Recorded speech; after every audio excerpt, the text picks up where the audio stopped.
All right, committee meeting. I'd like to call the meeting to order and acknowledge that the press and public were duly notified of the meeting in accordance with the Freedom of Information Act. Plan today was to continue from last time's meeting a couple of weeks ago. Douglas, Desiree, thank you all for sending around the current city ordinances and such.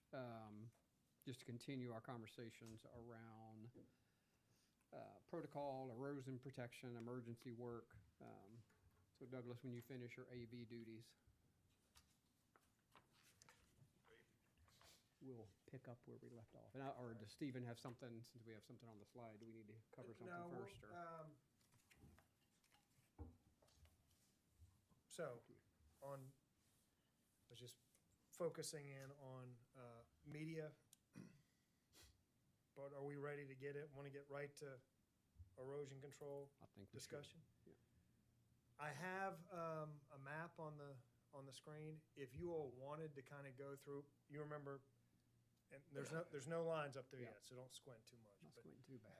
if you wanted to go through kind of jurisdictional lines, max building lines, how things are developed in relationship to those lines, we could do that, or that might be unnecessary.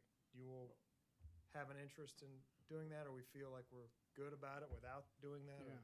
Go ahead, Dan. So my concern was looking at what we were presented yesterday, the red line as far as the answers number 1 and 2. Mm-hmm. Those aren't consistent with what I remembered or recalled or would have supported. Okay. And then you took out number 3 because they were answered by number 1 and 2, and number 2 was answered by number 1. But the way it's written, I don't think that's what we discussed, and it may have been interpreted differently, but that's not Okay. what I understood. And if we're going to move down this list, I think we probably should start Okay. going back here and Yeah. talking about it, and then we could talk about the erosion. In fact, I brought Okay. some recent photographs around here because I saw the email from Smiley Jim, Dan, your yeah. response, and some of the commentary was in how it's working better, but I can show you some areas that it's getting, at least as of yesterday, was really bad. Yeah, last night was bad. But it's on the street and Ocean Point and, up and down the whole, it's getting worse, but Well, we got worse tides, Dan. I mean, that's. I know, but That's but the what's driving commentary was from the email, the response to us from Smiley, or from you to Smiley, was that, this isn't 14 Beechwood is not a good example because it's not where the beach bags really are. There's other places that the beach bags are working better. But what I see is that the beach bags have some efficiency, but they're not working great. They're certainly not they're not working as great as maybe it could be. And I know Smiley made the comment that we've talked about before in these meetings, which was that the beach bags aren't, as I understand it, aren't being supplied or stacked the way that's optimal. And without stacking them optimal, we're not getting the best benefit, but we can come back to that. Let's talk about number 1 first. Okay. So the question is, should the city be performing emergency work to protect private property? I know one of the things that we've discussed is a few things. One is that if we had a dry sand beach, there wouldn't be any reason to protect personal property because it would be protected. And then the question then is, if you don't have a dry sand beach, does that create a duty to protect the property that would have been protected had we had a dry sand beach? I feel like we're talking in like a riddle right now. So the way that it's responded to here is that when the city is confident that the Beach Preservation Fund will maintain an adequate balance for future large-scale renourishment projects, I guess that's indicating that's when we would do it. The problem, as I understand it, looking at the math historically, the city will never have enough money set aside to do the renourishment project until it's time to do it. So under this response, if we're going to use it, and this is going to be the official word of the committee, then what we're saying is there's no duty to do anything until you have enough money set aside. And therefore, it doesn't work in connection with, if I go back and look at the 2007, look at the 2014, look at the rule changes, I looked at everything we have, but if the I think we called it the, So Dan, I would just say, I do think you're right, that this current scenario that we're in, and if you look back a couple of years, I think that we have to see those as the past, and I think what we're working on is what is this group recommending the policy going forward. So I don't think we can, I think this is kind of what we think should be our policy going forward. And to that point, I mean, the next question B is saying this group wants to be able to do both. You want to pull as many levers as you can to be able to fund both. But that in the event that catastrophic things are going on and that the city would be bankrupt to do both, that then you would look back to 1A and say, okay, we just can't, we're not in a position, we either failed to raise enough funds for whatever reason, or the conditions are worse than our models anticipated. But that was kind of how I took away the conversation. is that- When I looked at this too, I'm kind of where you are, Dan, but maybe a different view in. I thought we walked away from last week that we acknowledge the fact that we've got one fund. And that fund is always competing for the big beach renourishment or for the emergency. And I thought we walked away from last week I went back and looked at the meeting. We talked about segregating those two funds and that we would have a segregated emergency fund that was in the, we talked about a $2 or $3 million range baseline fund that would get funded. We got to figure out how. Right. But it would not be in competition for the big beach renourishment. I agree with this. If this statement is sort of it's unachievable. It's just completely unachievable. If we look at our current budget and forecast for the beach renourishment fund over the next even few years, and then if you go to Steve's document that showed us the 22.6 million due in 2 years, and then every 8 or 10 years we're going to have another inflation adjusted huge number, we'll never have money for emergency. So unless we segregate the two funds, this is a non-achievable statement the way it's written, which then cascades into 2, can't use 1, and then 3, I don't know why we struck it. I mean, I think we need to address these items. So That's what I walked away with. I think you're saying you're jumping to 2B, that you would like for there to be 2 funds, and the total of those funds be adequate to do emergency work and large-scale projects. They're going to be basically separate, segregated. Right. Yeah. But number 1 is a non-achievable result statement. Can't do it because we never achieve enough money until the point that we're spending it, and then we're going to be back to we'll be back to 0. You can't do 1. Well, we can't do 1 as a standalone ever. If 2B is successful, you have 2 funds that are adequate, then number 1. Oh, you're saying segregate B as it's separate. 2B, you would like to raise enough money to be able to do both, so that 2A is always met. In the future, today it's not, but in the future, the goal would be that 2B is successful, so that you're always successful at 1. But, I mean, you could have scenarios where you didn't raise enough revenue, the beach is worse than you anticipated, and 1 is the prevailing control where you just don't have enough money to do it. Well, but on the not enough money, it goes back to. I think we're saying the same thing, and I would agree that this is all to be fleshed out in a plan, and we'll describe it better. But it's a good conversation to be sure we're kind of saying the same thing. But that was my understanding, is that this group would recommend raising revenue streams so that you have enough to do both. And that's what 2B is supposed to be saying. It also has to eliminate the conflict. The what? The conflict. We have conflict right now, inherent conflict in our beach renourishment fund for beach over, So segregate, consulting. yeah, We have consulting fees. We have divided into 2. Exactly. And I think the beach. Yeah, I think the big beach renourishment fund. I think what we talked about as a committee, we need to separate and save for the big event, for the big projects that we Right. think are going to be somewhere between 8 and 10 years. In the meantime, we're going to have events that are uncontrollable and cause emergencies like we're in now. We need to have a separate, segregated fund. We're not going to touch the big savings fund. We're going to have to always save towards the big renourishment.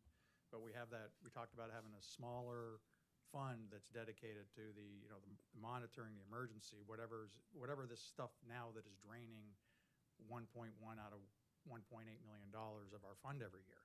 I think Desiree said we have a 0.7 net about every year that can go to the big project. we need to separate those funds, because then that also allows us to plan adequately for the big beach renourishment. We don't have $1.8 million to go towards a big beach renourishment every year. We have $700,000. Right. So that is what was supposed to be captured by 2B. And that's. And I don't know if, Dan, you're saying that, No, I think we might be on the same page. Okay. The concern I had is, and maybe I misread it, but when I looked at number one, it seemed to me to be saying it could be interpreted, because we got to worry about the language, because that comes in play with a lot of Yeah. things. But it could be interpreted that until we have enough money and we're confident that the beach fund will maintain an adequate balance for our future large-scale renourishment, we don't have to do anything. And I then agree when with that I looked at two, and it said, yes, answer number one.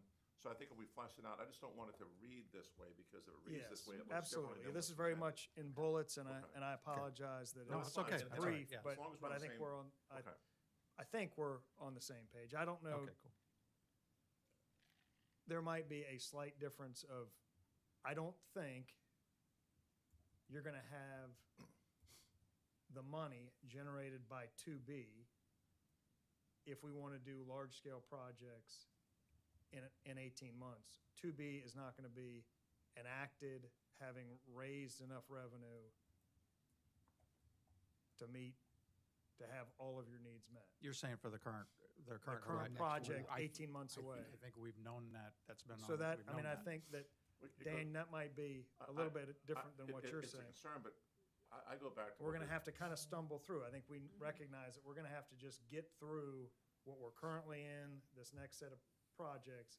But this is very much a long-range vision that you have two funds, generating more revenue to be able to do both emergency work and large-scale So if projects. stumble through means continue to protect and at the same time save money, I would agree with you. But if stumble through means we can't afford it, so we're not going to do any more protection, then I would disagree with you.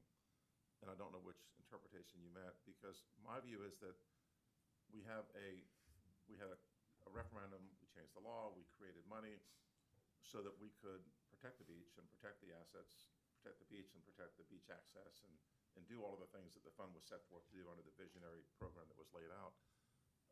Where I get caught up is that if we don't have enough money in that fund to do it, it doesn't mean that we don't have an obligation to continue to do it. And so do we have to look at other resources, or does the city need to find money to do it, just like we do in regular life? If you need money to fix something, you gotta find a way to go do it.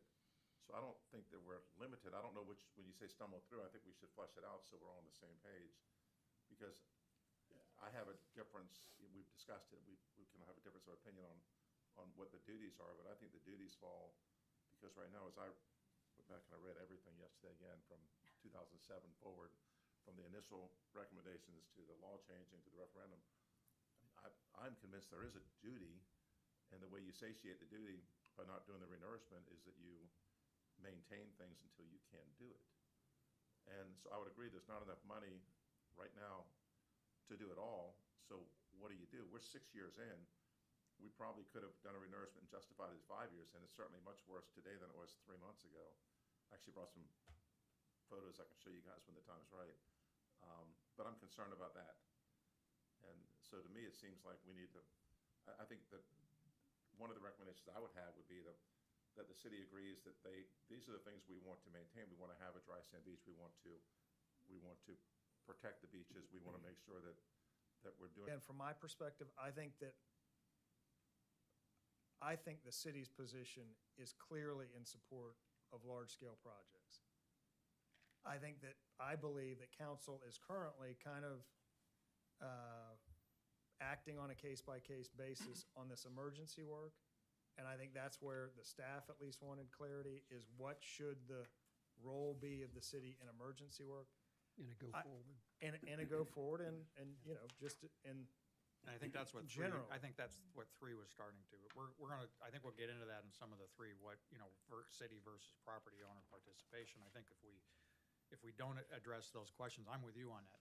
Right now, we don't have, quote, the codified responsibilities of who's doing what, we're just doing it. Right. And we talked at the last meeting about we need to codify that. And then that gets back to, okay, where do the lines exist?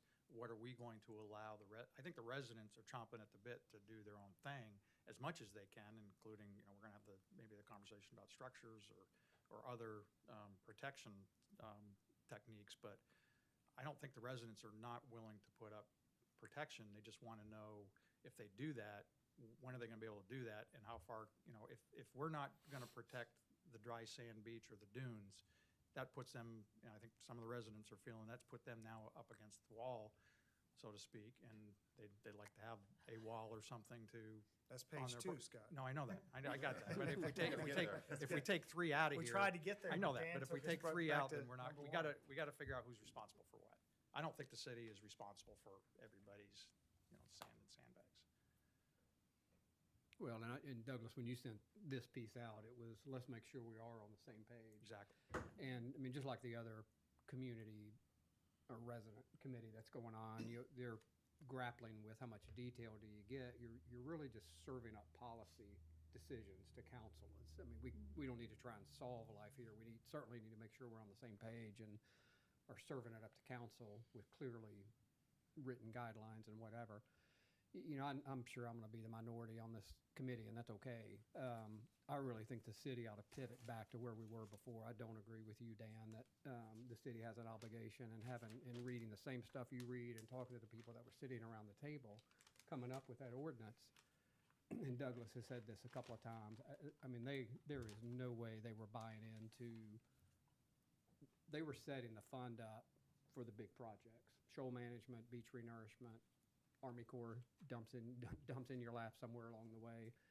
I would love to see the city pivot back to taking care of the big projects and the emergency works on the homeowner. But again, I know I'm probably going to be in the minority in this committee, and that's okay. I'm just looking at the document attached to it. I've read it too. I hear you. I mean, it says the city council is responsible for adopting ordinances that, when implemented, form the basis for beach management of the Isle of Palms. The city council is also responsible for expenditures of city funds towards beach management efforts. But then it sets forth the vision of the city in connection with this: a dry sand beach at all stages of the tide, elimination of chronic and periodic erosion problems that threaten buildings and loggerheads, and the list goes on. If you have a duty to do that. So I think that's all talking That's about all large-scale projects. large-scale projects. But the question then is, if we're gonna, let's say we go with that, okay? Why hasn't it been done? If the large-scale project is done to follow your duty to make sure you have a dry sand beach, if you have a dry sand beach, none of these other problems come up. So the But question you're- now is, how do we get the funding for it? Agree. Don't disagree with any, but whether you're sitting here or on that seat or whichever seat, I mean, you're trying to anticipate Mother Nature. What's happening on Beechwood East right now is you've got a piece of it attaching, and Stephen can certainly speak to this better than any of us, which is creating horrible erosion. And now we got 8-foot tides coming in, again tomorrow morning, I think. So, we're trying to think futuristic, not pictures of what's happening today. We've all seen it. Again, this may be decided at a court somewhere at some point in life, but I think the city's focus needs to be keep the dry sand beach, and to do that, those are the big projects. So how often do we do it then? 4 years, 6 years?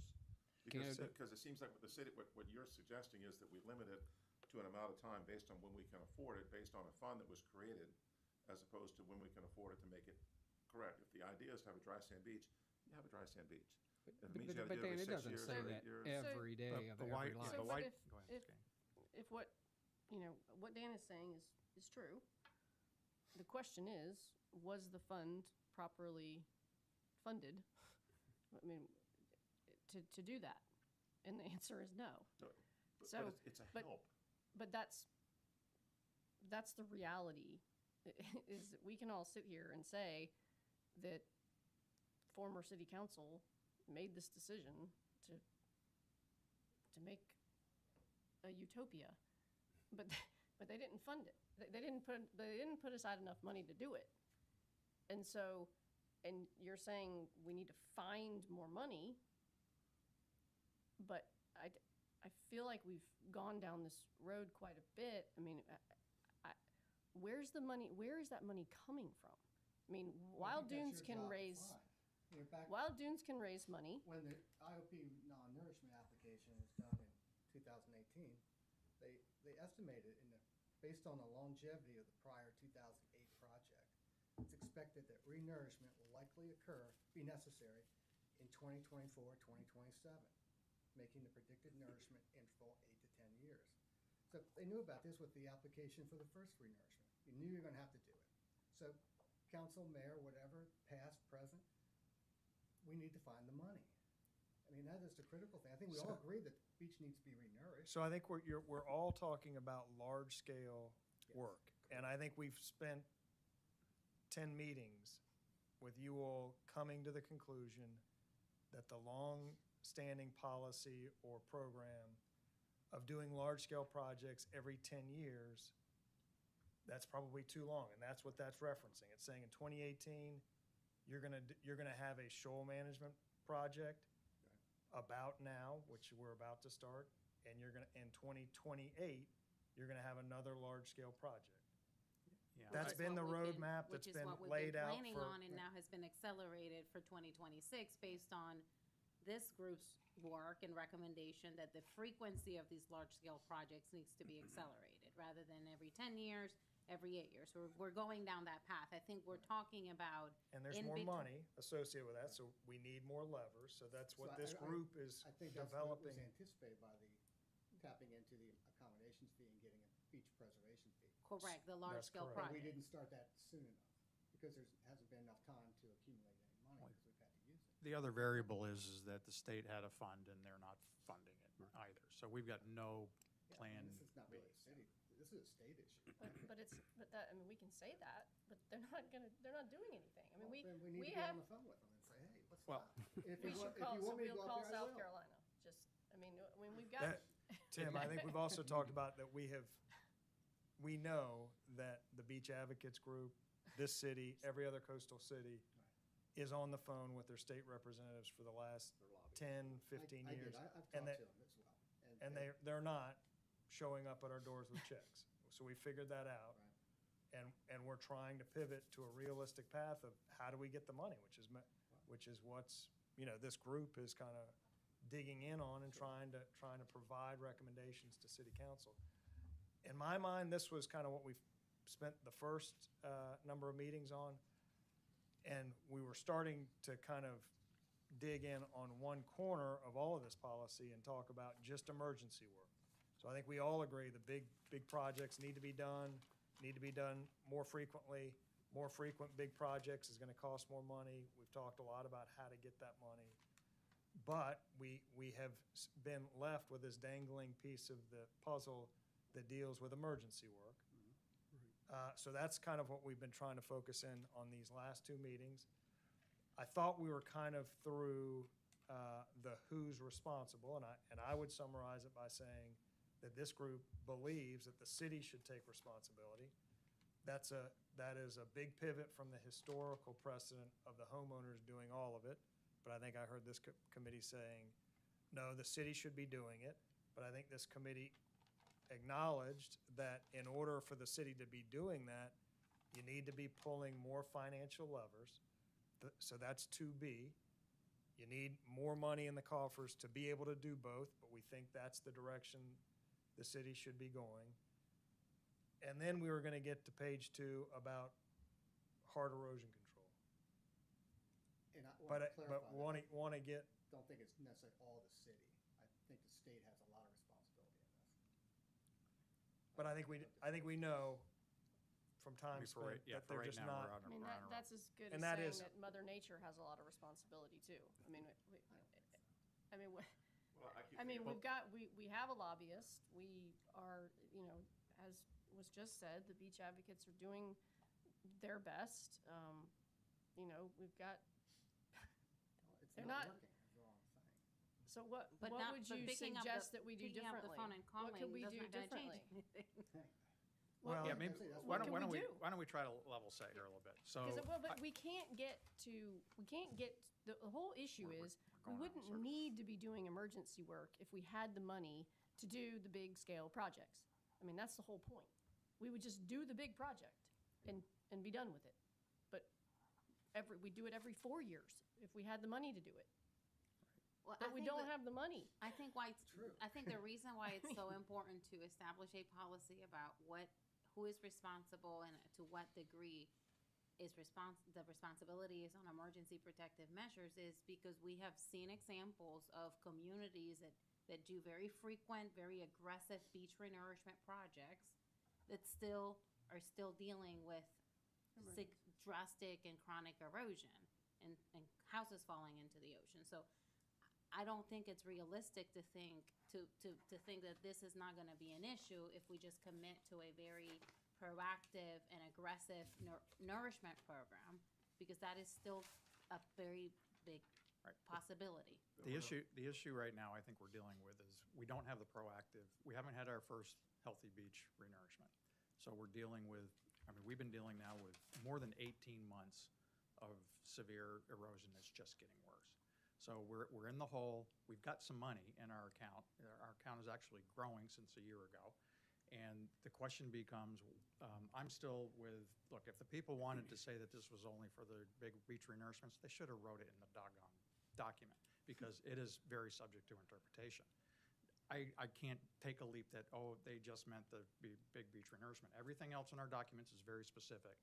I think that this can be interpreted multiple ways, and where that's chicken egg, where, you know, there are a lot of people that said, hey, if we'd done A and B, we wouldn't be dealing with the emergency. We got to dig ourselves out of this emergency situation. It's not gonna, we can't wait. I mean, what's the big prognosis now with Army Corps? I think last night at the Exchange Club, you know, we're hearing it might be another, they might still are only a third. There could be months and months and months away. We're hitting the winter season. What are we gonna do to get ourselves to that next beach renourishment? We might have to expend some money. We might have to allow the residents to do some things that I think that's on page 2. But until we dig ourselves out of this hole and get in front of it, they're two different scenarios. Once we get in front of it, I think we're gonna have I don't want to say smooth sailing, but we're gonna be, you know, we're gonna be protected to some level that we're not protected now. All we're doing now since March of 2023 is losing ground. That's all we're doing. And houses, I think, are gonna start, you know, either falling in, be severely damaged, and the beaches, it's very, very unhealthy from breach to the pier nearly. And if we look, I'm gonna just say one more thing. Even in our own documents that we're talking about the 50-foot and the 75-foot dune, that triggers the renourishment. If you go from breach down to 5th or 6th Avenue, that's all triggered. There's no 50 or 75-foot dune. They're gone. And I'm sure the same thing up at Beechwood East. So I'll get off the soapbox, but I think we got two separate, we got to figure out a way to dig out and get ourselves protected until the Yeah, and I think renourishment. I think we're seeing it the same way, and kind of back to, we're gonna have to dig ourselves out, fumble through. I mean, I think we're all saying the same thing, that we're getting ourselves to a position, hopefully in the not too distant future, where there is a healthy beach. And, you know, those balls are in motion, those are, we're getting down those paths. But I think, you know, and I think it's correct that this typically happens. Big beach shows up, everybody's super happy, you don't think about it again until it starts creeping up. I think this group very rightly is saying, we need to keep our eye on this. It you know, snuck up on us. We need to be more proactive. We need to be ahead of it. We need to, when the big project is done in 18 months or whenever it's done, not then say, okay, whew, we don't have to think about it again for 10 years. But isn't So I think that's what this process is. Yeah. And isn't it, you know, to me, this, maybe I'm just oversimplifying. We've got to, we council have to address as soon as possible. You know, I would have done it maybe at the last budget cycle. We got to figure out where the money's coming from for the next beach renourishment. We didn't do it. We punted. And here we are now. We don't know where that money's coming from. Is it coming from Wild Dunes? They've got some money. We don't know how much they're going to kick in. But right now we're short probably 12, 13, $14 million in our beach fund. And we're talking about pulling it into 2026. So that's what, 18 months from now, we're looking at a major beach renourishment. We're a lot short and we don't have a plan. In the meantime, we've got $9.7 million in our beach renourishment fund. How much are we willing to spend as a municipality on the north end and the south end? And how much do we want the residents to kick in to get ourselves protected so that we don't have houses falling in the water? That to me is the simplistic thing. Well, I know we're gonna hop over to that next stage, which is talking about what we can do at the homes, but, you know, I would suggest that if the homes could protect themselves, then we're not gonna have some of these same issues. Because where I say that I believe the city has, if they're not gonna, the old but-for test in law school, but for the fact the city didn't have the dry sand beach, they wouldn't have these problems. But if we could find a way to let the homes protect themselves, then they're not gonna have the problems, and then we don't have the same responsibilities. So maybe we could pivot there and come back.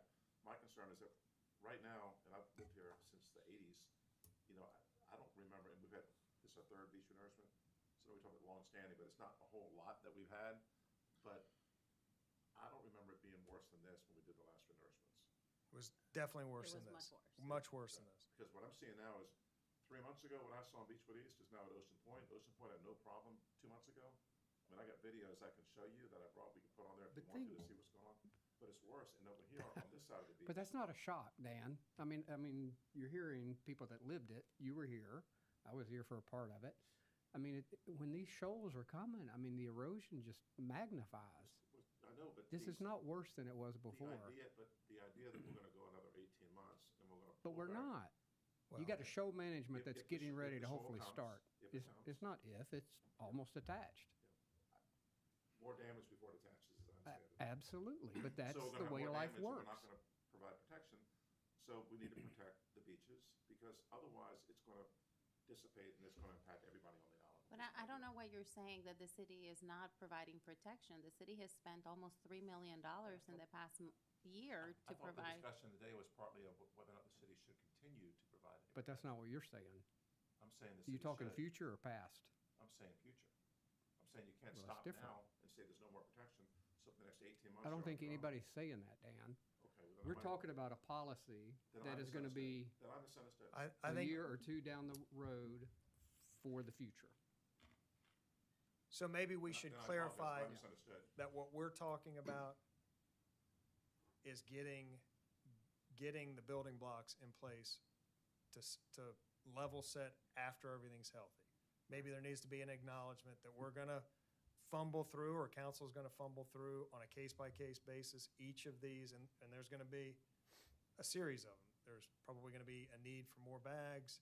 There's gonna be a need to fund these shoal management projects. There's gonna be a need to do the supplemental work from the Army Corps project down on the south end. There's gonna be a need for a major renourishment in a couple of years. Each and every one of those will take a case-by-case, decision from council as to what to do. Yeah, I'd I prefer haven't- not to fumble through. I am at the point now where, I'm looking at Fumble out. what's going on for the last 18 months. There's nothing left to fumble with. The beaches I'm just saying, are- there's I no know. money, it's not you're gonna fumble through, because the money is not just sitting there. In the future, we would like for it to be, the fund is 10X, this project is 4X. We fund this, correct? And it's got a permit, got the money. I think There's we gonna be better, some- I think we better get very busy if we have to have extended meeting. I think we better decide, and for a recommendation for council, what are we gonna allow the residents to do and what are we gonna allow them not to do between now and when the major project arrives? And whether that's, they get to protect we their wanna home. get And to that's page something in 2? our control. I It totally isn't, agree. yeah, and I think we Page better, and that I know, but I'm just saying, I think we better get this codified, and who's gonna be able to spend what, and how are they, they're gonna need a more aggressive plan. We're gonna have to let the residents be much more aggressive to protect their own property, but we also, I think, have money in the fund to augment. I mean, even if we spend another $1 million, $2 million, we've still gotta find 23 for the big project. That's a much bigger lift. We know we've got levers at the city level. The question's gonna be, what kind of appetite is this council gonna have to pull those levers? If I can jump in, and I'm hoping this won't all be repetitive, but it's not meant to be. I think the first and foremost, and Katie brought this up, if I misstate, but basically we need to learn from what our experience is and the current reality. And we just can't, we don't go, forget the past, but learn from it at the moment. City and homeowners need to work together, and I think that needs to guide us in this policy. I loved what we heard from Folly, and that really inspired me that we can come up with fixes. We came up today with a recommendation to council that we need to raise enough money to have both funds. So there's a recommendation. I think we should put that down and decide if we agree on it and move forward and start getting these recommendations, as you said before, council. 2, we need to continue whatever we need to do to accelerate this beach renourishment. I know we've done the permits, and I appreciate that greatly, and we've got the city council behind us on this, but if there's anything else, like starting to find contractors, put the plan together of what we need to do to actually get boots on the ground when we get this permit. Sooner we get the big renourishment, the less we have to worry about this current situation, the more homes we can save, and we can all start coming together and dealing with other issues. 3, I think that we need to continue to have a citizens and city council committee that continues to work on these issues, because it sounds like this isn't going to be done with the recommendations. We're going to move forward, that there is minutia, and that I think that it's a good combination to have people on the ground and people, just a broader You're variety talking of about the people. the Folly model. Yeah. Do they have one? Yes. Or And I you're apologize, thinking I had Edisto. Edisto. Edisto, okay. 3, we've talked about it a number of times. I know that Stephen has agreed to it. Philip thought it was a good idea, but I think we need to revisit it. As regards the bigger renourishment, I think now is a time to go revisit the second opinion, just to make sure if we're going to spend that amount of money, that we're all in line on what needs to be done to get the best, what the problem is, and what the best way to fix it is, and at the same time also the execution of the Band-Aids, and make sure that we've got the best. I'm not in any way discrediting what we have, but 2 eyes are always better than 1, and I know both have already said that was a good idea in previous meetings, but we haven't acted on that. 3, on emergency actions, this is right where we are right now. We talked about the funding. I think we should consider, we've talked about it, but we should consider suggesting that we have a part-time or full-time employee. Should not be y'all's job to oversee. We should have somebody who's looking at this. I can't speak at the moment to how, where, when, funding-wise, but I think we need to consider having somebody whose job includes that, and part of their education and background and meetings they attend is specific to that. This isn't an easy issue to solve, and we're in a new world. I mean, that's the thing. This isn't yesterday's world, and though I agree, Philip, there's things we can predict, but you see that things are just, right now, I think we're just over our heads. We need to look, and again, we need to look at what we said, the private and the public side of things. I liked how when we looked at Folly, there was a division. Once there is a renourishment, it's easy to say what's on, what is this side of X line or that line is the homeowner's responsibility, whether it's to keep dry sand, to keep plants, to keep sand fences, to have whatever is necessary to keep that up. But we're just not there yet. But I think most homeowners would feel comfortable that, yes, I get it. If I need to bring in sand to keep my part of the beach healthy, and I mean, you saw that before. People had sand fences, they had planting, they seem to want to do the right thing and have a healthy beach for the wildlife, for the enjoyment, for everything. But we are in a different situation, and I think that we have to look at what homeowners and the city can do, and I think we do need to come up with, which I know we've been chomping at the bit to get to the next page, is we need to find some way. I mean, I can tell you now, this is anecdotal. Homeowners are trying. There's sand going to the beach. There are people buying sandbags. I don't know who, but there are people making and putting sandbags down. But we don't know also when the city's coming. I will say, as a homeowner, I have now gone through $70,000 worth of sand with the result of, if there is sand there for a high tide, it will work and it will wash away. So it is an attempt, but one person putting sand on one lot, then I get a neighbor, and 2 sand is better than 1, and I'm sure 3 is better. And so there is an economy and an effectiveness of scale. So coming to a way to determine what can be best done by the city, what can be a shared cost with the city perhaps, but the idea of one-offs is really hard, but people are trying. A lot of sand was lost, I was told. I didn't lose a ton yesterday, but a lot of sand was lost yesterday morning from various places around Breach Inlet. And I 100% cannot be strong enough on this opinion that we are in a different world, and these erosion devices should be allowed in the ordinance removed. And I cannot find a single thing, and I have scoured everything. Even the purpose of the 1990 rule had nothing to do with neighbors or this or that. It had to do with not allowing another row of houses to go in front of Ocean Boulevard. You're talking That about the was the 250? purpose of the ordinance originally. So its purpose is moot at this point. And I can do a big everything right now, but I think we may all be closer to being aligned that that is one thing homeowners can do that doesn't wash away in a storm, that will save the city money, and that no homeowner there wants their wall exposed. I mean, like, even Rom put sand in front of his wall, which went away in the storm this week.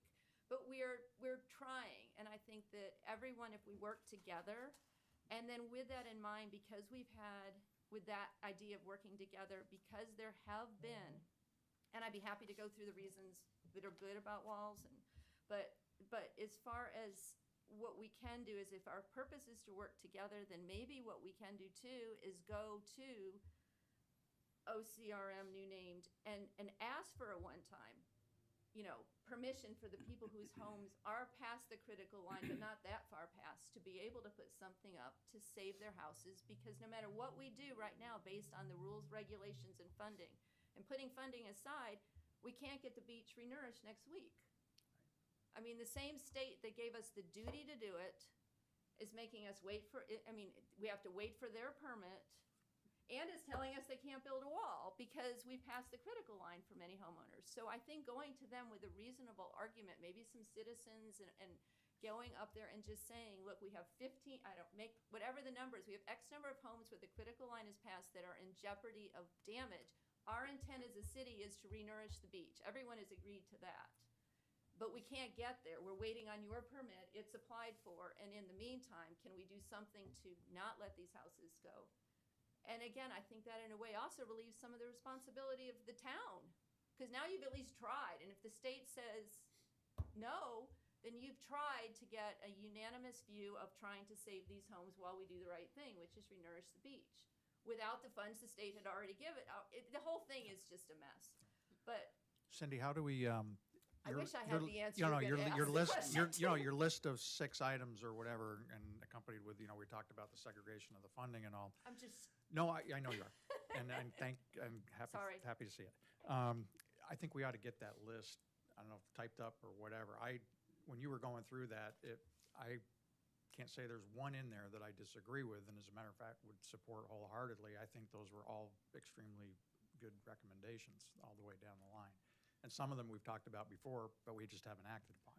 And I think we got to try to get some traction around them. But I think we ought to capture your list here. Well, and then work on the minutia, Yeah. because Yeah. some of it's hard. Funding is going to be That's very the hard. So how about, it's almost 3. How about we go Yeah, thank you. Yeah, to we the got that. discussion Sure. on page number 2, which is the issue with the hard erosion control structures. We've all know the history or understand what we have currently in our ordinance, and there's been some discussion even at the council level about undoing that through emergency ordinances in the past. And I think if I'm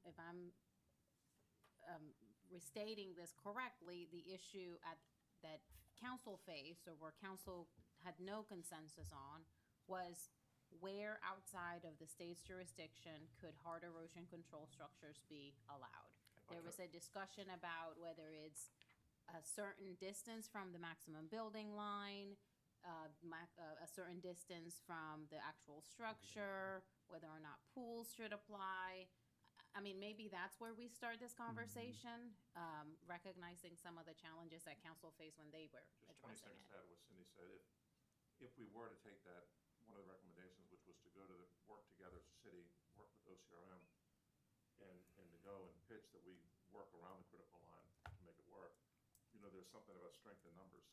And if we were to take the idea that we took the 50 or so homes on the north side or the south side of the beach, and we added to it the homes in Wild Dunes that have a similar situation, then you've got a large amount Got a of lot of homes houses. all joined together. And if they joined together with the city, and they went to the state and they asked the state, listen, we've all got a problem. It's a whole community has a problem. The homeowners are happy and willing to work with it and to pay for it to make it work. We just want you to help us.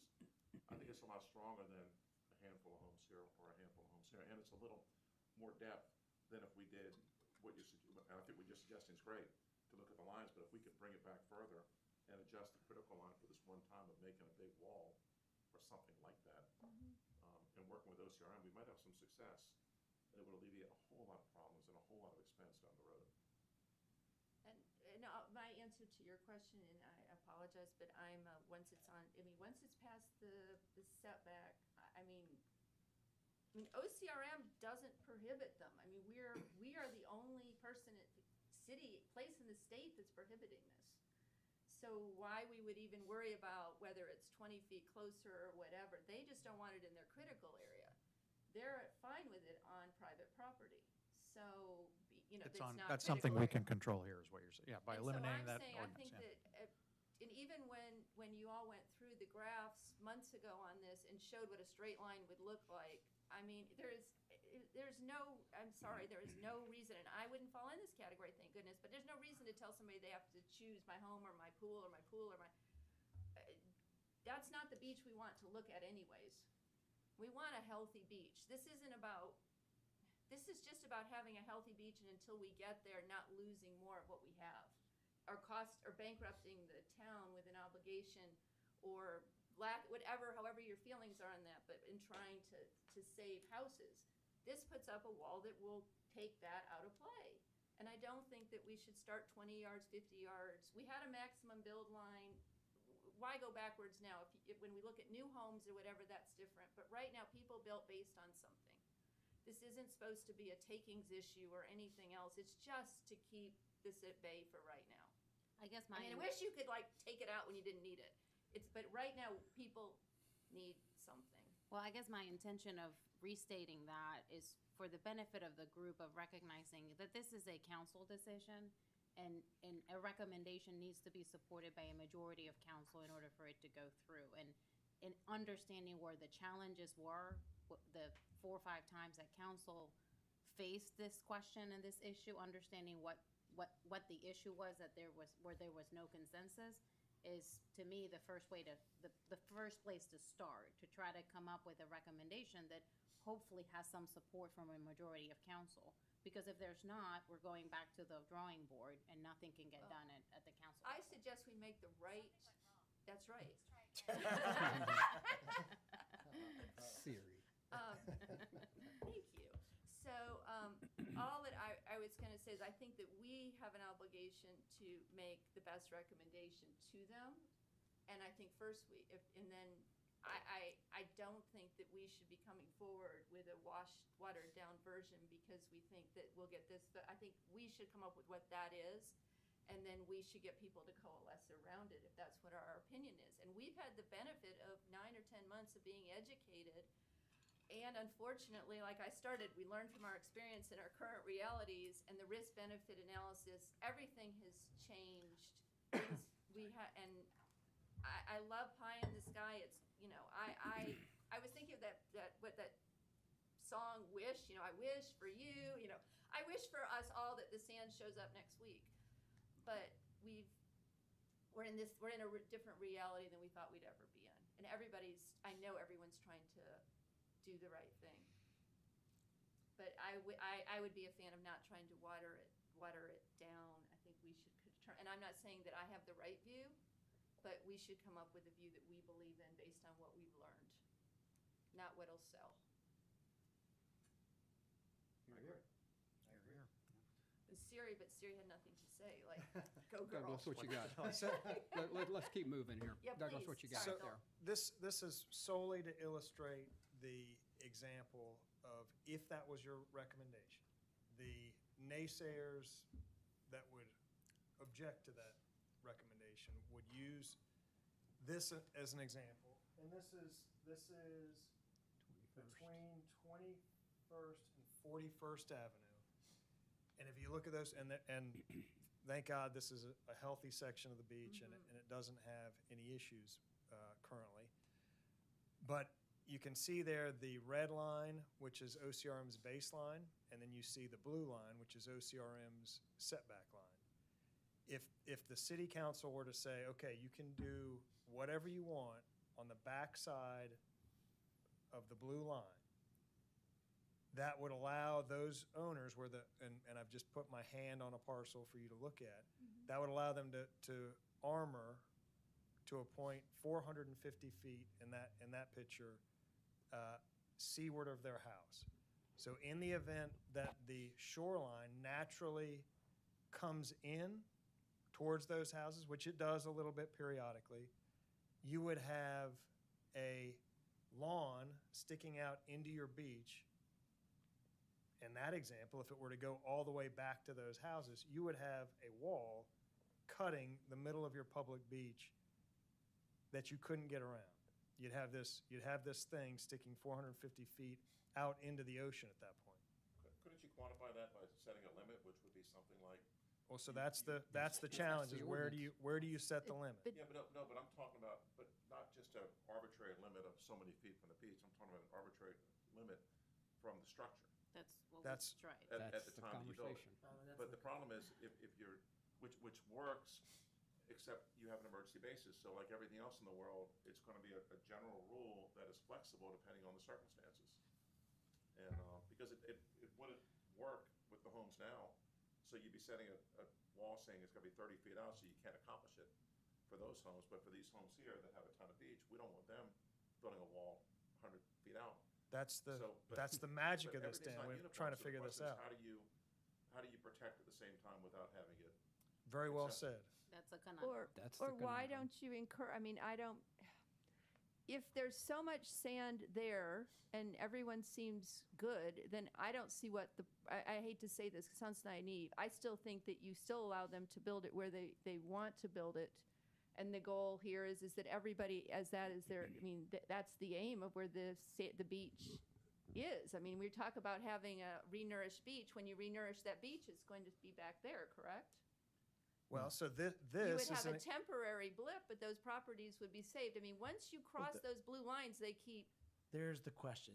When you talk about property, are you talking Yeah, about I'm with- building a wall to protect the land? Or are you talking about building a wall to protect a structure? I think that's where you and This yeah. is where we keep talking about, I want to protect my house from being washed into the ocean. If that's the purpose, then having a wall all the way out there more than exceeds that purpose. We're trying to protect a foundation and a structure, then we need to, then that's where this definition is key. What are you trying to protect? Are you trying to hold on to your land, or are you trying to hold on to your house? So I would say, and honestly, and again, trust me, my views can change, but my view is that I'm trying to protect my land. And because that's what these people purchased. They purchased the right to X. This is where the line is. They would build it. This is always aspirational, that it would continue to be that far out from the property. We never want the beach to be next to their home. We just set out that our aspirational views to our beach management are to have it renourished to X feet. So I don't think by doing that, it goes against anything we are proposed here. So I understand I completely understand there'll be a protect the home versus protect the property. But I'm just saying what my side of it is, right or wrong. My side is to protect the property.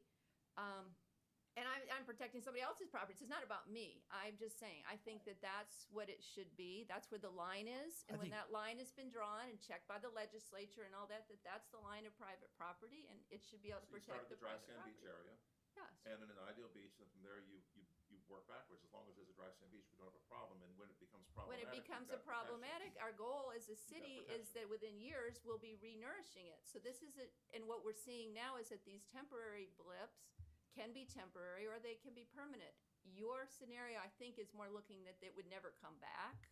My scenario is thinking that we have ebbs and flows and times between renourishments. And that's exactly right. Nature's so going if I- to do what it wants to do, and I'm gonna there's try to find a picture is what I'm But- thinking, whether I have one. there is research out there from places like the Massachusetts Institute of Technology, which is pretty My powerful. husband's there right now. Yeah, Yeah, it's pretty I good- get pretty it. good Number school. 2 in the nation, can you tell everything about it? Yeah, I agree. exactly. And they talk about the fact that if you armor barrier islands with these walls, you will not win this battle. You will end up with a repetitive nature of erosion in front of the wall. That has But been it's not researched. alone. There's But we're not talking about alone, just a wall, we're talking about a wall.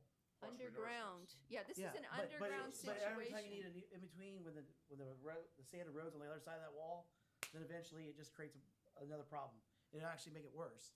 If you go that far out, it will. Well, that's if it's, well, okay, go ahead. There's plenty of research Yeah, I out can there show on it you from pictures. NOAA and other organizations as show you well. So May I see? I mean, I'd love that's to why see what you have to define a Yeah, limit. By the You way, just I'm can't. gonna learn too. Yeah, this is two properties that are directly next door to each other. They're about 20 yards apart. One was built about 40, well, before I was born, so 50 years ago, and one was built about 40 years ago. And this one, they renourish. Unfortunately, I don't have, but the year before the renourishment, Do I slide one way or the other? you could jump. You could see the seawall, and I have pictures of my kids jumping off of the seawall, and it was about a 5-foot jump. And then you go to the next one, and there's a dune. You can't even see. There's actually, I want to say there might be 2 floors that you can't even see because the dune is so high in front of them. Okay, They do not have a seawall. okay. The dune grew. That is what the dune did over the course of 40 years without a seawall. With a seawall, there's no dune. So what I just want to, and that, they actually right in the picture, they look really good, both of them. But Well, I that- understand the dune issue, but I understand the dune issue. But what I was I'll going to show say you is the that year. that's a seawall, and we're talking about an Hey, underground guys, can we keep erosion. one Yeah. conversation going? Again, I just want to be clear, we're not talking about building a seawall. We're talking about a device to stop the erosion when it gets It goes past where down we in expect the it. Yes. earth. So we're not talking about something you can see. We would call that a seawall, though.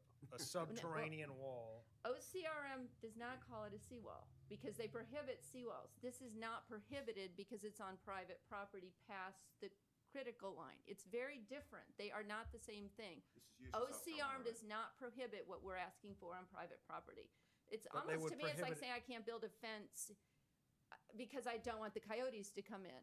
You know, it's like, that's kind of how I feel about this. But And, Cindy, are you saying because it's outside of OCRM's jurisdiction, it's not a seawall? If you wanted to do this subterranean structure seawall in their is jurisdiction, they in would the call it a critical seawall. area.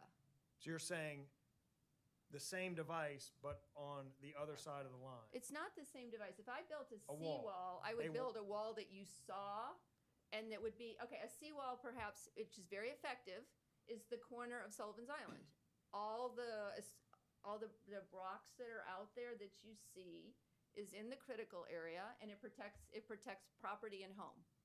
I would call that And a it's rock effective. revetment and not a seawall. But they would define it, I believe, as a seawall. So my point is that a seawall, like you think about, okay, go to the other side go behind me, where we've got the walls that you see going to the intercoastal. To me, that is something that's between the water and on a daily basis. This isn't meant to be it's not meant to be next to water, except in these situations where we've had emergencies. So It's our an term emergency device to protect the property. is hard And the- erosion control device. Yes. Would that be, But they are not prohibited by OCRM on private property. They don't have jurisdiction over them. they, So I just they, think we should separate the two. they are prohibited by OCRM on their- private property within their jurisdiction. Well, the critical line, right. We've been talking about that, and that's where I would suggest we would eventually possibly go and say, look at these houses, or however we do it. But I want what's best. Honestly, I want what's best for the beach. I really do. But I don't think that we have a policy of the state that provides hold the line, and we have a community that I think cares about each other and people's homes and the cost of what's going on. And I think that we need to come up with a solution. And Andrew and I, honestly, I'm listening to you. And I mean, I'm not like No, but that would be my belief. that's why we're having is the that it should conversation. be out. I mean, Cindy, Yeah. it's an No, honest I just conversation. wanted you to know. I said that would be my opinion, but it's just an opinion, and there's a number of us in the room. And I'll tell you when I look at it, I go, hey, we have a max build line, right? And Mm-hmm. max build line says, hey, this is as far as your foundation, your structure can go. Mm-hmm. Then that's the limit. That should be the limit. If you can build a home there, if you can build a foundation there, then that should be where your hardened structure should be. That's the limit to it. I mean, and that's the end. So I- mean, I have That's a- good question I have a as far as question what for those Stephen. lines mean. unless I'm misunderstanding the max build line. I have Yeah. a question for Stephen. I think, we heard from Nicole Elko when they came here representing Folly Beach, talk about seawalls being very effective to protect property structure from damage. Would that protection change if that wall is way far away from the house than it would be if it is as close to the house as possible? Because what I recall they were trying to do was either further limit how far away from the structure those devices can be built on Folly. I mean, if there's a seawall 450 feet away from the structure, and we're trying to argue that that is going to protect that property in the event of catastrophic damage, is that going to do anything? 450 feet out? It really depends on how it's built and the way it's designed. If you build a wall that looks like the Fripp Island revetment or some armor stone structure that has a crest elevation at plus 14, then it's designed to protect the upland area, for a pretty major storm event. If you're looking at a very low wall that's right down along the high tide line, it won't protect very well from a storm event at all. You'll get a lot of overwash. For instance, the seawall that's been at the south end of Debedu Island has been exposed on and off for a long period of time. It's kind of their erosion hotspot. They'll do a nourishment project, and then 3 years later, it's back to being exposed. The elevation of that wall is right around plus 8 feet. So it does protect the upland area, but during any kind of big tide event or storm event, you get a lot of overwash of that wall, so sand does leave from behind it. And the houses are probably anywhere from 30 to 80 feet behind that wall. Some of them didn't have any kind of dune area because of all the overwash of the wall. So it really just depends on the elevation that they're built. Now, if you, like, looking at this case up in the middle section of the island, if you build some type of small wall right on the edge of the critical line as it exists today, and we have a major impact, say from a major storm event, you're going to erode the dune until that wall is exposed, and then that wall is going to be taking the brunt of the energy, as far out as you place it. So if the wall's right behind the dune, you lose that dune, then it's directly exposed to the waves, which could cause more scour, and potentially either damage the wall or make you lose more sand. If that wall's set another 50 feet landward or 100 feet landward, it may never even get exposed during that storm event. Now, if we have chronic erosion that changes the way that area is grown, for instance, that central part of the island's got 1 million cubic yards more sand than it had 10 years ago. If that changes and 20 or 30 years from now, that section of the beach is erosional, it could erode back into that wall, and then you'll have to deal with not having access across that from, certain periods of the tide. If it continued to get worse, then even at low tide, you may not have access across that wall. That's assuming that there's not nourishment put in place of it. So Isn't that a key statement right there, my Steve? recommendation would Yeah. be certainly put any structures as far landward as you can, where it's protecting critical infrastructure, whether it's pools or, maintained areas. But I don't see a benefit in putting it 400 feet seaward of a house when really it's, just dunes and call it semi-maintained area. So just as an aside, again, I'm learning as we go. If I was in the house in the middle with that big, beautiful piece of grass there, would I be able to build a house or anything else between the pool of that home and that blue line? No, Okay. there is a, just like Ocean Boulevard and pretty much every part of the island, there's a maximum build Okay. line that is pretty much, you can see how the houses line up. It's 130 feet seaward of the Palm Boulevard right-of-way there. Okay. But there is in kind of every section a maximum building line, Mm-hmm. and then there's this kind of additional area which was intended when these lots were created to allow this kind of natural, it comes some years, it goes other years. And in this section, I mean, it is largely accretional, as Stephen has said, but we have times, we have boardwalks in these areas. Those boardwalks get completely covered over with sand in the good times. We'll then have a series of events, and we have a boardwalk sticking out kind of 8 feet too high. Mm-hmm. But that's all we have to do. We have to make a minor adjustment at the bottom of these boardwalks, but we don't have a situation where, seawalls are out on the beach where we're then trying to get around seawalls.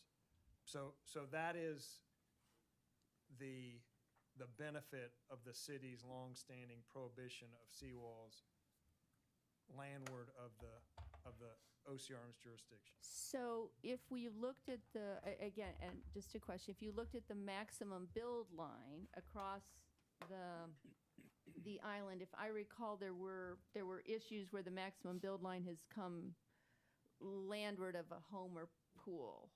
So, Or the pool situation. And what I would Pools. say is that I would, if we do look at the max build line as a definer, then I would say that would be like I said about OCRM, that we look at it, identify that there's X number of homes, and then decide whether we would make an exception so that those homes could protect the property, the structures they now have, which as OCRM defines as a pool, it includes a pool, but doing it that way, How so. did we get pools past the maximum build line?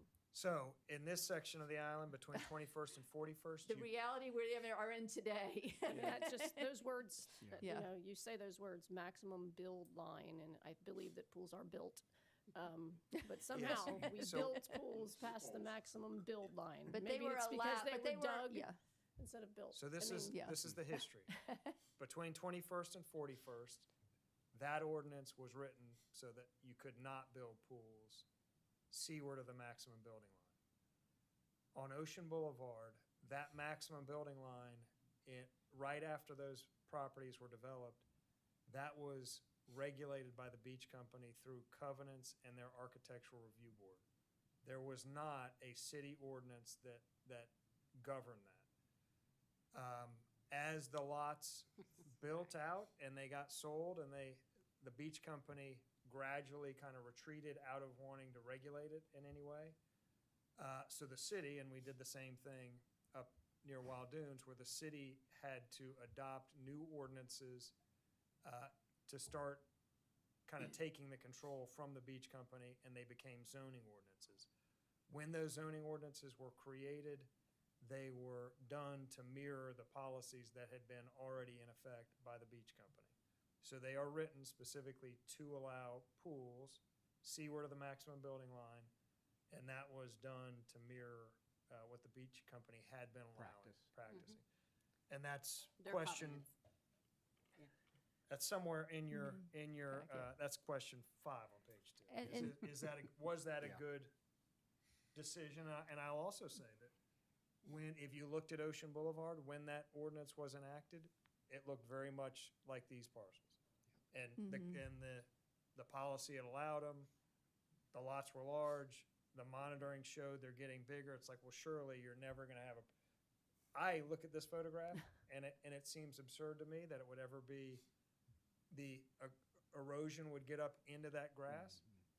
But the same would be true if I was looking at a photograph of Ocean Boulevard 10, 15 years ago. I would have had the same reaction. So, For Beachwood East in the 80s, yeah. Right. well, I think Beachwood East, That's I think they always knew. Yeah, I Yeah. think And, that's and so the different. point is, they The weren't, Lucas That's case, different. right, the they, Lucas the case showed pools we knew that was weren't built in the middle of the night or without the city's No. blessing. So that's why I'm saying that at this point, I think that if we do look at a maximum build line, if that's what then I think that we need to look at the reality of people purchased their homes, they did this, they didn't do it with any ill No. intent. And, I mean, I had a good football field in front of my house not too long ago. So, I mean, this happens very fast. But yeah, so again, I would just, if that is something we look at, I would be a proponent of not coming in so close that people have to make these sorts of decisions. We've had enough right now, this unexpected damage. So would it be helpful to this group to go, and this, you all are gonna advise city council, but in my mind of what might be helpful for your discussions, I have this map up to kind of go through the exercise that the staff went through to try to come up with a recommendation for council. And we can, once that hit council, it takes on a life of its own, just like your recommendations will be. Yeah. But if you guys are okay with it, I could go kind of Can I through ask that. a quick question? We might be running short of time. Yeah, so, well,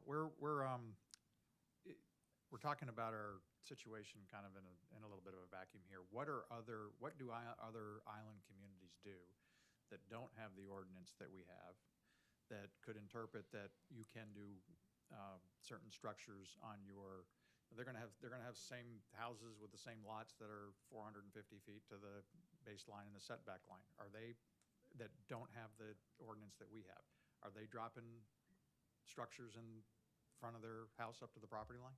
I think Sullivan's has what to me looks more like a wall than than an underground, but I think they have them that are On their properties. that are out farther on the Yeah, property. so I But mean- it's a great question, and I was thinking that too, is if We're- these we're- other places don't have this law at all, Yeah, and We've we're not just seen anything in assuming the that if we newspaper lift the showing law, we're problems. kind of under the assumption, if we lift the law, people are gonna drop walls 450 feet from their home, when in fact, we've got properties up and down the coast that don't have that law, or the similar ordinance that we have.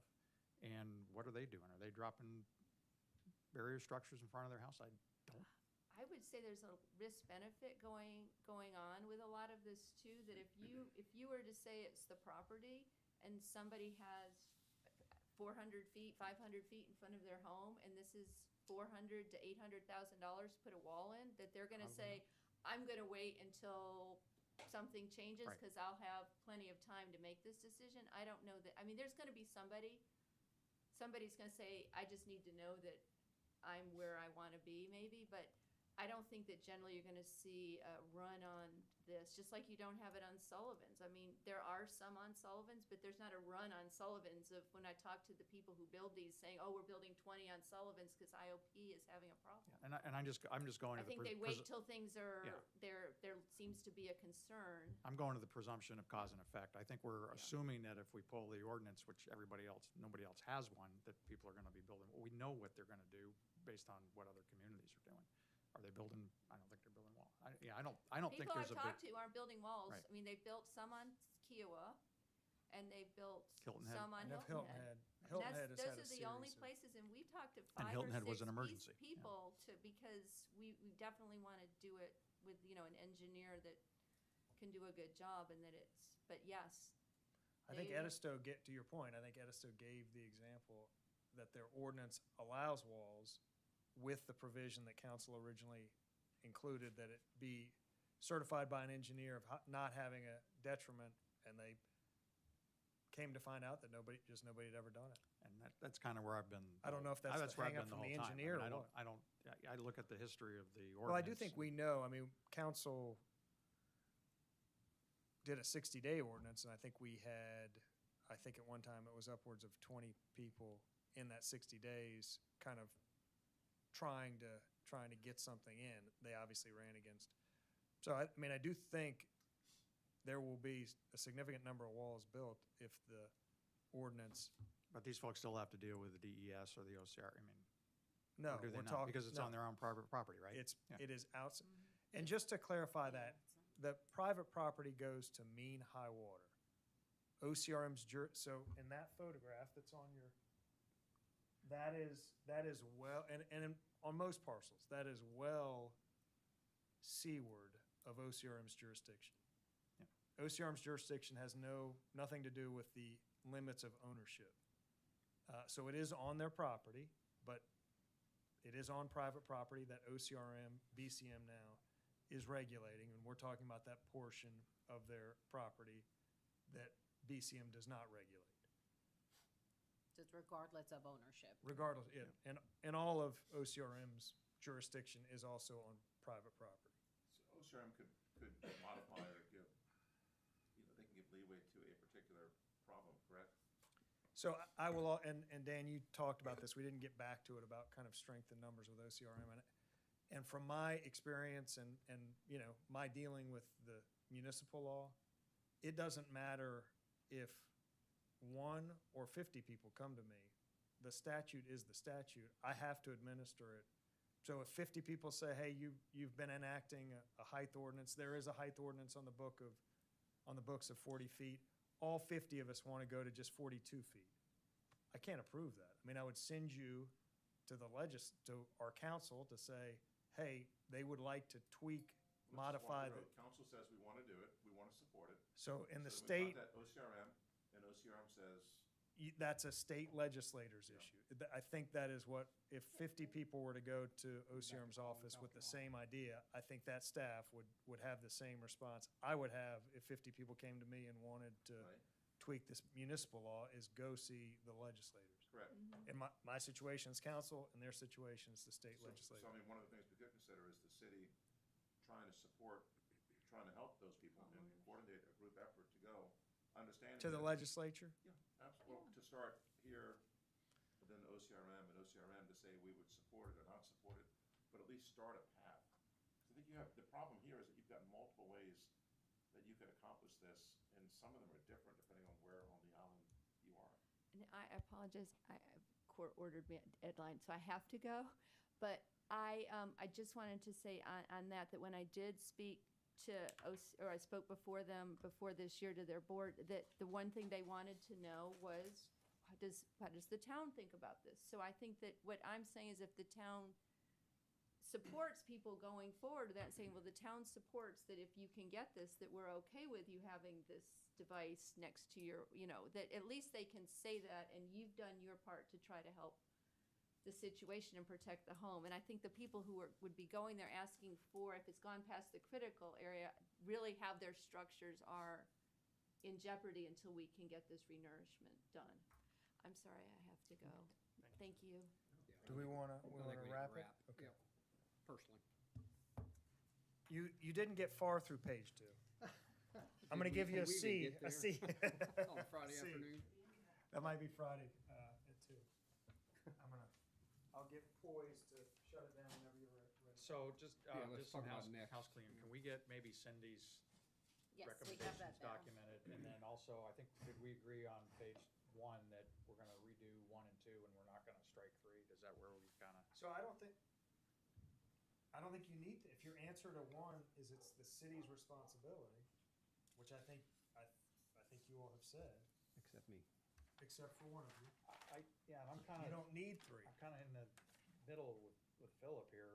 Should we be performing emergency work to protect private property? I think there's a little bit of an it depends. I think that we want to ultimately get the property owners engaged in sharing this once we get ahead of this. I think we've got to. Well, we've I also, think- I mean, I think we need a little more at one point- discussion on it. But at one point, personally. we discussed having, I can't even remember the name of it, but where you pay more based on where you live. Tax proper- districts. Thank you. Yeah, And again, the state won't let us do that, whatever. But I guess if you looked at it from just a cost sharing analysis, so that was a way that we were like, oh, well, maybe those who live oceanfront would share more of the cost. We're not allowed to do that. So maybe we shift that and say, in emergency situations, they pay more of the emergency cost, because I think the state maybe doesn't prohibit us from doing that. So maybe this is an end run around, we could, get the property owners, stakeholders to contribute more in certain situations where they're allowed to, or we're allowed to ask for it from them instead of. so kind of creating a fund.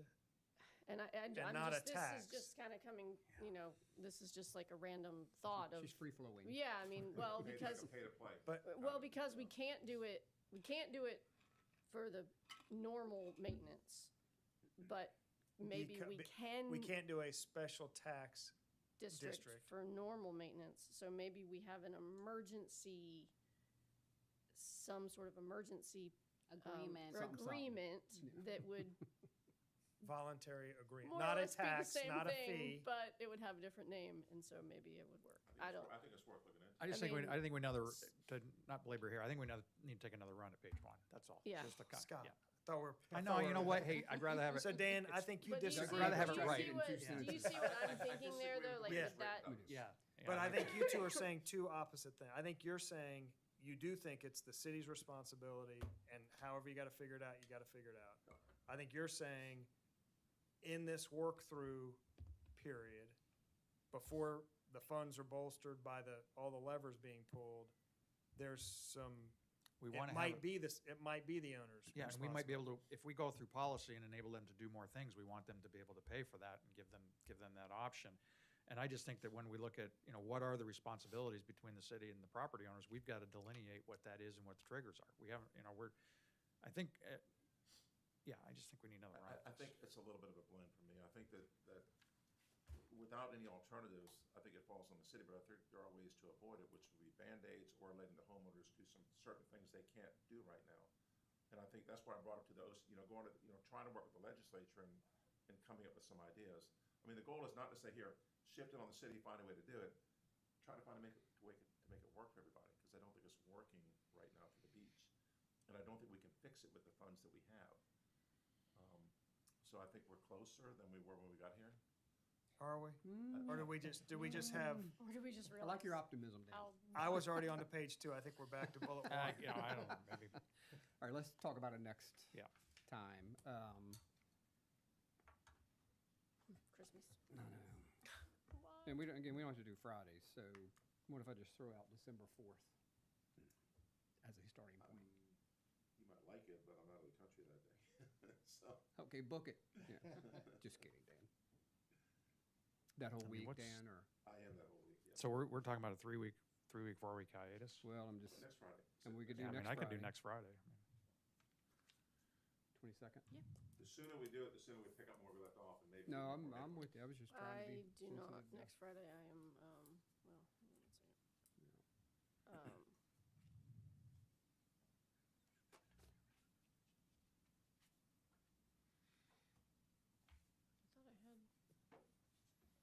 maybe I made that up, maybe, Scott or Dan, Okay. 9? Yeah, 9's fine. Tim? yeah, Yes, that'd be. I prefer, 9's good. Earlier is better. yeah, that's fine, sounds like I'm here. Yes, we got it. That's at least a quorum, hopefully. It's like I knew there was something on my calendar. 22nd at 9. Yeah. The morning is better.